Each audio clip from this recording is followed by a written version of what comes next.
সুলতানা, হাসতেছো কেন? স্যার, আপনারা দেখলে আমার শুধু হাসি পায়।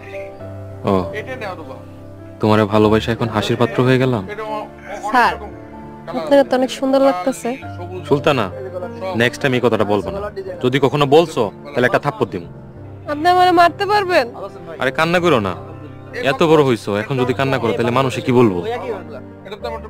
থাক, কান্না করো না।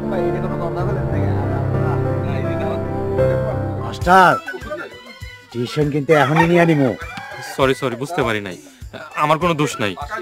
জমি উদ্ধার করতে গেছিল, উদ্ধার করছে? না না, করতে পারে নাই, উল্টা বাস খাইছে। বাস খাইছে মানে? মোরল সাহেবের আগেই রিমার জামাই জমি কিনে ফেলছে, মোরল সাহেব ধোকা খাইছে। দাদা ভাইজান একটা জিনিস। আপনার দাদা ভাইজান না, মোরল বাড়ির প্রত্যেকটা মানুষ এক একটা জিনিস। মাস্টার, মনে হয় খোসা মেরা কথা বললা। না না, আপনার কথার ফিনিশিং দিন। এত ফিনিশিং দিতে আইসো না, নাইলে কিন্তু সত্যি সত্যি ডিসিশন নিয়ে নিমু।